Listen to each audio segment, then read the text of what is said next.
vez em mais de 77 décadas, os Estados Unidos abriram uma mina de terras raras. Com as pás na terra, a Aramaco abre a primeira nova mina de terras raras nos Estados Unidos em mais de 70 anos. Um rio danificado deveria ser um lembrete do que havia sido perdido, não uma pista do que o país ainda precisava. No entanto, quando os cientistas retornaram para estudar a poluição, encontraram algo que ninguém esperava. E nós vamos vendê-lo para clientes domésticos, e essa será a nossa resposta para a China.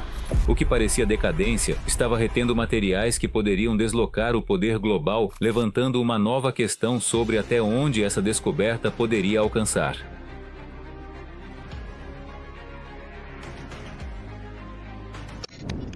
A terra que não queria curar.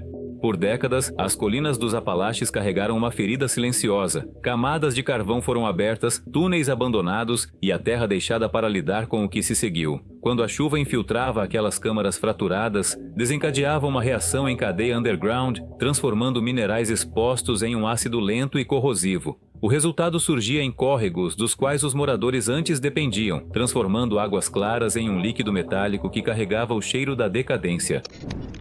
As comunidades aprenderam a reconhecer os sinais muito antes da chegada dos cientistas. Rochas cobertas por sedimento vermelho, espuma se acumulando em redemoinhos, peixes desaparecendo de trechos onde antes nadavam em abundância. Esses cursos d'água tornaram-se histórias de advertência, lembretes do que acontece quando a indústria segue adiante, mas sua marca permanece. As autoridades chamavam isso de drenagem ácida de minas, um termo clínico o bastante para esconder a escala dos danos. A água carregava ferro, alumínio e um coquetel de metais dissolvidos que sufocavam os ecossistemas e corroíam a infraestrutura. Estações de tratamento operavam silenciosamente nos bastidores, estabilizando os níveis de pH apenas o bastante para manter as comunidades a jusante seguras. Mas além do dano ambiental, havia algo mais sutil se desenrolando, algo que ninguém tinha razão para esperar. As próprias reações químicas que destruíam esses córregos estavam extraindo outros elementos da rocha, elementos muito mais valiosos e muito mais consequentes do que todos imaginavam. Uma nação construída sobre minerais de outrem. Muito antes da descoberta em córregos poluídos dos Apalaches, os Estados Unidos já haviam caído em uma dependência silenciosa. A vida moderna exigia elementos de terras raras, os metais que fazem veículos elétricos acelerarem, turbinas eólicas girarem, smartphones vibrarem e mísseis guiados corrigirem seu curso em pleno voo. Esses 17 elementos raramente aparecem nas manchetes, mas sem eles, as tecnologias que moldam o século XXI simplesmente não poderiam funcionar. Por um breve momento no final do século XX, os Estados Unidos foram um produtor significativo. Mountain Pass, na Califórnia, forneceu grande parte das terras raras do mundo, mas a pressão econômica, preocupações ambientais e a competição global gradualmente o levaram ao declínio. À medida que as instalações americanas desaceleravam ou fechavam, outro país acelerava dramaticamente. A China investiu em vastas redes de mineração, plantas de processamento e infraestrutura de exportação, transformando o que parecia uma mercadoria de nicho em um pilar do poder estratégico. No início dos anos 2000, o desequilíbrio era inconfundível. Quase toda máquina avançada construída nos Estados Unidos, desde jatos comerciais até sistemas de defesa classificados, dependia de materiais refinados a milhares de quilômetros de distância. Os formuladores de políticas admitiram a vulnerabilidade, mas não havia solução fácil. Depósitos de terras raras existiam na América, mas minerá-los exigia capital imenso, química complexa e anos de batalhas regulatórias. Reconstruir essa capacidade parecia mais próximo de reconstruir uma indústria inteira. Então as tensões globais começaram a aumentar. Parceiros comerciais ficaram cautelosos, desacordos diplomáticos desencadearam restrições de exportação, fabricantes viram os prazos de envio se alongarem e os preços dispararem, e de repente a fraqueza hipotética tornou-se um risco presente. Uma cadeia de suprimentos mantida pelo hábito começava a se desfazer, e todos os setores que dependiam das terras raras sentiam isso. Sob essa pressão, pesquisadores em todo o país começaram a buscar alternativas, fontes não convencionais que pudessem contornar completamente o gargalo. Ninguém esperava que a resposta aparecesse em rios que todos haviam dado como mortos. A descoberta sob a ferrugem. A grande descoberta não chegou com alarde. Começou com testes rotineiros de água, do tipo que cientistas realizam em regiões mineradoras há décadas. Em locais como o Riacho Decker, em Virgínia Ocidental, pesquisadores coletaram amostras que pareciam nada mais do que escoamento tóxico. Água ácida tingida de laranja, espessa com metais em suspensão. Esses testes tinham como objetivo medir o dano ambiental, não a oportunidade. Mas algo nos números não correspondia às expectativas. Ao lado do ferro e do alumínio, assinaturas comuns do escoamento ácido de Minas, leituras-traço mostraram um padrão familiar mais improvável. Elementos como neodímio, disprósio e ítrio apareceram repetidamente, em níveis muito mais altos do que qualquer pessoa associaria a um riacho poluído dos Apalaches. A princípio, os resultados foram descartados como anomalias. Deriva dos equipamentos, contaminação, erro de amostragem.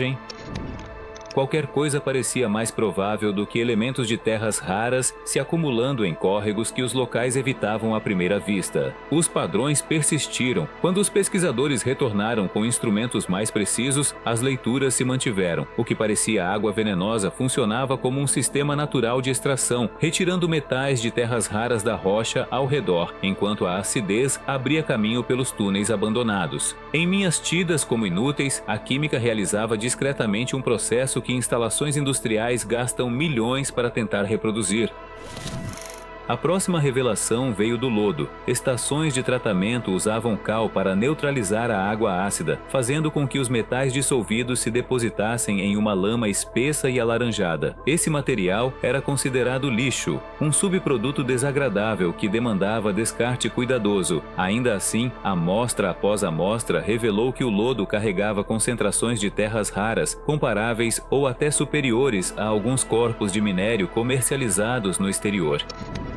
De repente, a ideia mudou de curiosidade científica para importância nacional. O que antes era uma responsabilidade, rios poluídos drenando minas esquecidas, agora era um recurso potencial. Não um fluxo mínimo de materiais raros, mas um fluxo renovável ligado a processos químicos que continuariam por décadas. Dentro dos córregos mais danificados do país, um novo capítulo da produção mineral americana surgia discretamente.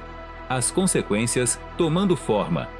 A descoberta forçou uma mudança na forma como os Estados Unidos viam suas regiões mineradoras abandonadas. O que antes era considerado um passivo ambiental, de repente passou a ter potencial estratégico. Se os elementos de terras raras pudessem ser extraídos da água poluída, então o país teria acesso a algo que não possuía há décadas.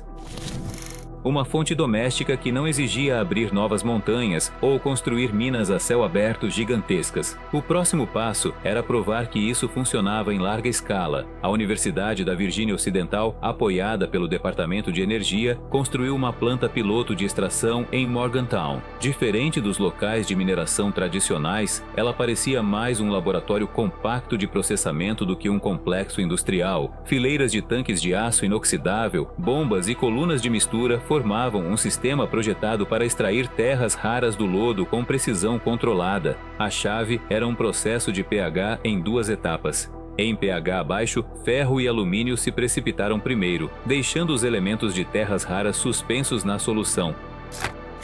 Somente quando a água atingia um pH mais alto, as terras raras finalmente precipitaram, formando um lodo mais rico e concentrado. Essa simples modificação transformava um fluxo residual sujo em um recurso mineral estruturado. A partir daí, a extração por solvente completava o trabalho.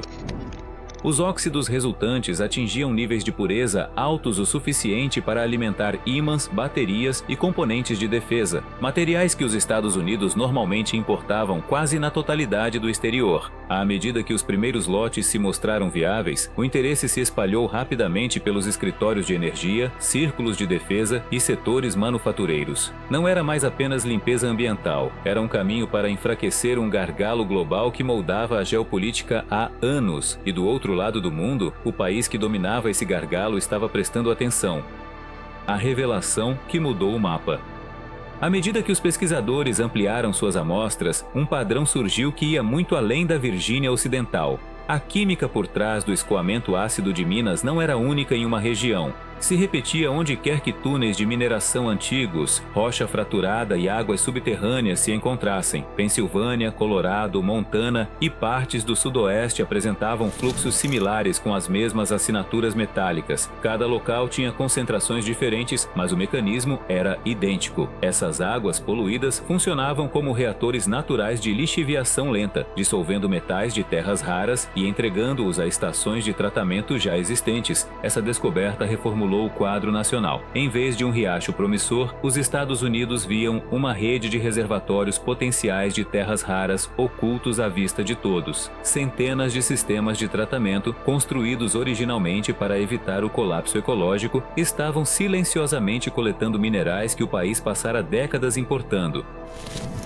Esses sistemas funcionavam o ano todo, mantinham taxas de fluxo estáveis e continuariam operando enquanto as minas subjacentes filtrassem águas subterrâneas, o que poderia significar gerações. As implicações atingiam todos os setores ligados à tecnologia. Terras raras pesadas como disprósio e térbio, notoriamente difíceis de obter e essenciais para ímãs de alto desempenho, apareciam consistentemente no material extraído.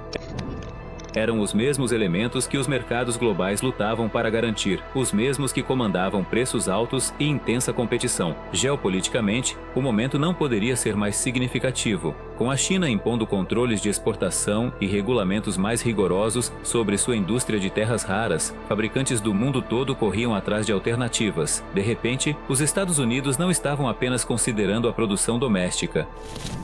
Estavam à beira de uma cadeia de suprimentos inteiramente nova, nascida da remediação ambiental. O que antes simbolizava um legado industrial era agora um ativo estratégico. Rios poluídos não eram mais cicatrizes do passado, eram trunfos em um futuro definido por materiais sem os quais o mundo não poderia funcionar. O que isso significa para o futuro?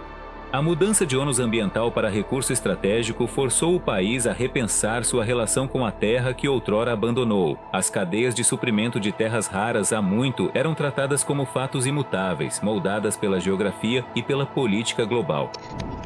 Agora, essas suposições estavam se dissolvendo assim como os próprios metais dentro de minas esquecidas. Se os Estados Unidos conseguissem aumentar a extração a partir do escoamento ácido de minas, não apenas aliviaria a dependência de fornecedores estrangeiros, mas também estabilizaria as indústrias que definem a vida moderna: energia renovável, eletrônicos de consumo, defesa nacional. No entanto, a oportunidade vinha com responsabilidade. Tratar a água poluída apenas como uma mercadoria corria o risco de repetir os mesmos erros que criaram essas paisagens danificadas inicialmente. O desafio que se apresentava não era simplesmente capturar elementos de terras raras, mas construir um sistema que restaurasse os cursos d'água enquanto fornecia os materiais que o mundo precisa.